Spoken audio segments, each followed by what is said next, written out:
Hi everyone, and welcome to week 2. So for week 2, let's go ahead and take a quick look at your resources. Obviously I'll update this video. So this week we're going to be looking at the 5-number summary, measures of variation. Please make sure to watch these videos. These videos are going to be really helpful when you go to take the quiz and when you're trying to understand long term some of the stuff that we do in the course. So definitely go through the notes, watch the videos, and here's some content for you can go ahead and kind of take a look at, especially the Analyzing Sources handout. All of that should kind of help you a little bit. Not a little bit, but it should help you quite a bit.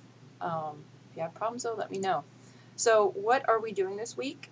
The first one is discussion 2, evaluation of information.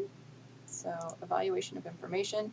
It's important to be able to evaluate the credibility of information and claims. So what I want you to do is find a news article that you're interested in and use the information from the resources to evaluate the article. So make sure to include the name, the details and process of what you looked at and found as part of your evaluation, and feel free to look up any additional resources. So I will say that my mom hates it when she posts something on Facebook and I do a fact check thing. So it might be fun even, go into Facebook, find an article that you think looks, a little iffy, and do some fact checking, see what you can find out. So once again, remember this is due on Thursday for the initial post, but all follow-up stuff needs to go on after that and through Sunday. So moving on, we're formally getting started on Project 1, Student Data. So once you get here, the purpose of this project is to use some of the data collected from that student survey we took, which I promise no identifying information will be shared, and analyze it to see if we can find anything interesting.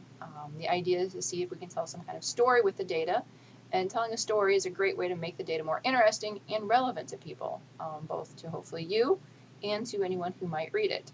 It also helps prepare people to understand the results of the data. So here's kind of what we'll be doing, and we'll get into that a little bit more as we go.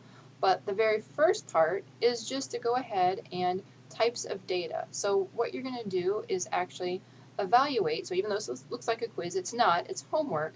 We're going to go through some of those questions from that student survey, and you're going to say what type of data was used when we collected. So what kind of type of data was collected from the survey. So there's no time limit. It's more like a homework, but you only get one attempt. So do not click submit until you're completely done with it.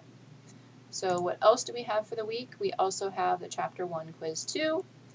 So in this one, definitely make sure you read through the materials in the Week 2 resources before attempting. Similar to last week, you do have multiple attempts. This week you've got 4 attempts.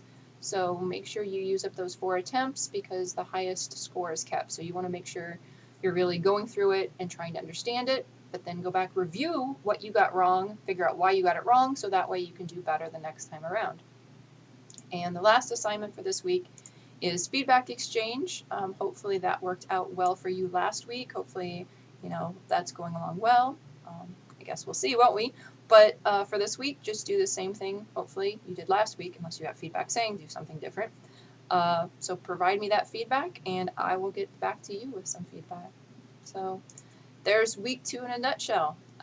Hope to see you in class, or I hope to be participating and working with you online. Have a great week.